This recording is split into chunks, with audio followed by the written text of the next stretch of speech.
Netflix's business example may not be found even in search of it.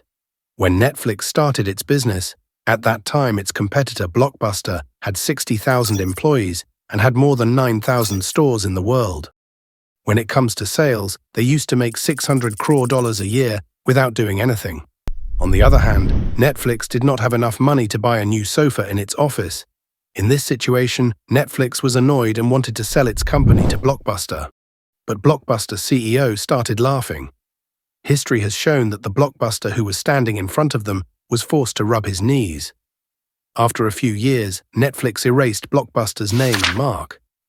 Today, it is a company worth 28,000 crores. But how did this happen? Viewers, this is about 1997 when the internet business was growing. Jeff Bezos used to sell books on the internet through Amazon, and he was getting good progress. Mark Randolph also wanted to start an internet business, but the problem was which business to start. For many months, wherever Mark would go, he would always keep a notebook with him in which he would write new business ideas and then share those ideas with his friend Reed Hastings. From pet food to baseball bats on the internet, Mark had countless ideas, but Reed Hastings did not like any of these ideas. Reed wanted him to start a business on the internet for which he had to find the customer once and then earn the same customer again and again. This process of sharing ideas lasted for months, but then finally they both got an idea: videotapes, which was the only way to entertain people at that time. People used to go to their nearby Blockbuster store on weekends, and after selecting their favorite movie for hours, they used to rent it, and if videotape didn't return on time, then they would be fined. When they got the idea, Reed Hastings was fined $40 for giving the videotape to Blockbuster late. Reed believed that change is a very important need in this industry, and the idea of giving movies on rent will definitely work. But the problem was that each video cassette was very heavy, and posting it could be very costly, and the damage of the tapes that would break during the postage was different. This was a big problem. So now Mark and Reed were failing before their new internet business started. After a few weeks, they got to know about DVD technology for the first time through a tech magazine. It was very cheap than video cassettes. And it was also very cheap to post them.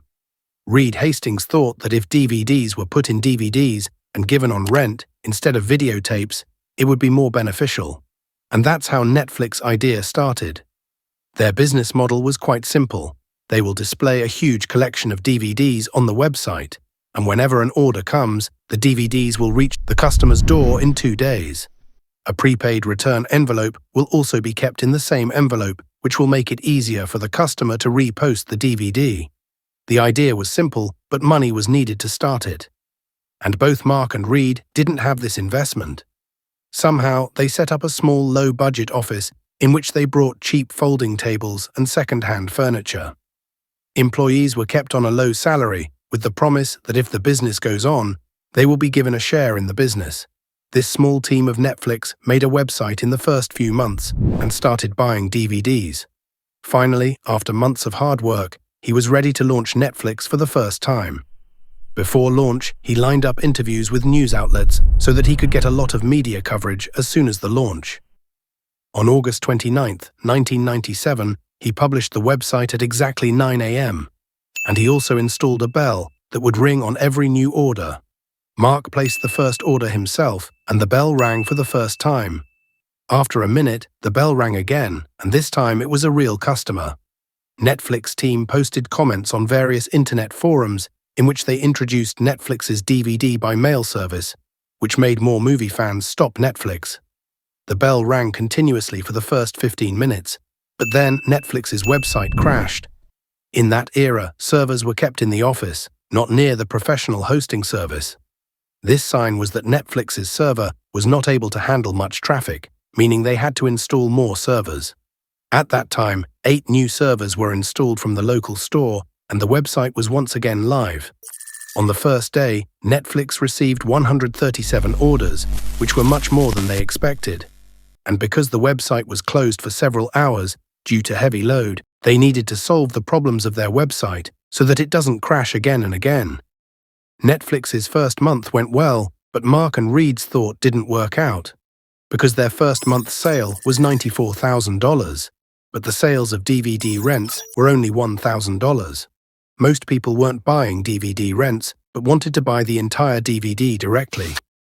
They had given both options to customers, that either they purchase a $25 DVD or rent a $4 DVD. Mark and Reed wanted more people to use their rental service because only one DVD will go on rent again and again, and until it is damaged, their profit will continue to be made. They had a good idea that in the beginning they were able to sell DVDs only because there is no other competitor in the market. After a few weeks, he got a call from Amazon's Jeff Bezos. Jeff Bezos, who had already set foot in the online book market, now wanted to capture the DVD market. Jeff Bezos wanted to buy Netflix so that he could get a business that could sell DVDs. On the other hand, Mark and Reed also wanted to give DVDs on rent, not sell them. So they shared Netflix's DVD selling part with Amazon, and in return, if someone needs DVDs on Amazon's rent, then they will be sent to Netflix. On the one hand, it was beneficial from a distance, but a loss from a close distance. Because the portion of Netflix that was earning them, they gave it to Amazon.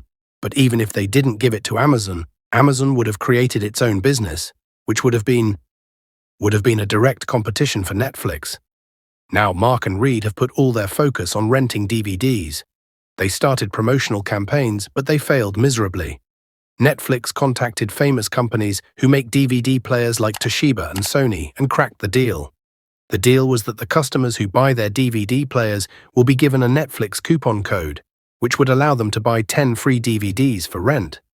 But this promotion failed because DVD players were given a coupon code outside the box.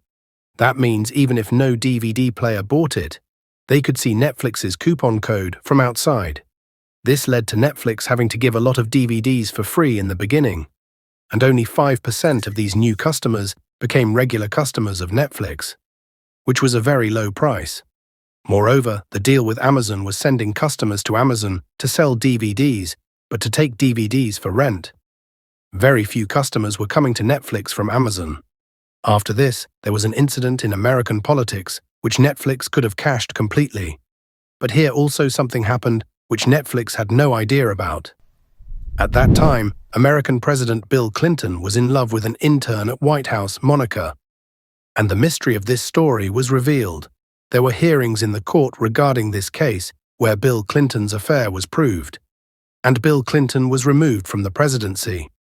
At that time, the whole of America was looking for a trial video. Netflix took advantage of the opportunity and wanted to shock the people, and put the trial video on their website through DVDs. The arrow was right on target. Netflix received countless orders. But the problem was that the company that was writing this video on DVD was also working on adult movies. And by mistake, instead of the trial video, they wrote the adult movie on DVD and sent it to Netflix. And Netflix, who was in a bad mood, dispatched all these DVDs without checking. When this matter was exposed, Netflix apologized to all customers, but it was already a loss. The promotion was more profitable than expected. Until now, Netflix's idea of renting DVDs was not earning, and every promotional campaign of it was failing badly. At this moment, Mark came up with an idea that was likely to change everything. Netflix was doing exactly the same work that Blockbuster was doing, which was to give DVDs on rent. The only difference was the internet, because Blockbuster was doing this work through physical stores and Netflix through the internet. Mark got the idea that why not start a subscription system in which customers will have to pay monthly fixed money, and in return they will be given 4 DVDs. This will make the customers have 4 DVDs at all times, and they can return the old one with their favorite DVD whenever they want. Obviously, this will reduce the pressure of late fees on customers. Fortunately, this idea worked. 90% of the people who saw this promotion on the first day subscribed. These were the customers for whom Mark and Reed worked so hard. Due to the subscription, Netflix's earnings started to increase rapidly, and one customer started paying them monthly. On the other hand, Blockbuster, their biggest competitor, was running more than 9,000 physical stores, and they used to get $800 million per year in late fees. While at that time, Netflix's total sales were only $5 million. This is a big difference. It is said that if there was anyone behind Netflix's success, then it was its own competitor, Blockbuster. Because if Blockbuster wanted, he would have easily defeated Netflix with a rise. But Blockbuster's laziness took him down. Blockbuster was taking the internet business very lightly, and because he was running his own physical stores, he did not feel the need for a small internet business.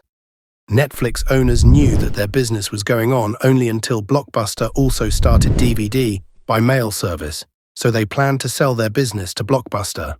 This will give them a good amount of money, and they will keep working in this business, obviously on the payroll of Blockbuster. So now they fixed a meeting with Blockbuster's CEO. First, Blockbuster CEO quietly listened to their offer and then demanded their demand. Reed Hastings quickly said $50 million. As soon as he heard this, Blockbuster CEO started laughing. Mark and Reed realized that Blockbuster has no interest in buying Netflix, and they had to leave empty-handed. Time passed and Netflix subscriptions kept increasing. But Blockbuster was stubborn that nothing like internet business can work. But then in 2004, Blockbuster realized for the first time that their customers are slowly signing up on Netflix, where they get their favorite DVD at home. At this point, Blockbuster started its own DVD by mail service, but it was too late. Netflix had taken 7 years to understand the behavior of its customers. They installed algorithms on their website which allowed customers to show only the movies they were interested in. And it is obvious that Blockbuster could not do all this so quickly. In 2007, when Blockbuster was promoting its DVD by mail service, Netflix was eager to launch a video-on-demand service, like streaming movies on the internet. That means no DVDs, just come and watch a movie and the story ends. For the first time in the world, a streaming site was doing this. This led Netflix to get customers from all over the world, even outside America, because they could only post DVDs by mail in America. On the other hand, Blockbuster was counting its last breaths. They started taking such steps in the HUD, which greatly affected their business, like removing late fees like Netflix, or even forgiving rewind fees for video cassettes.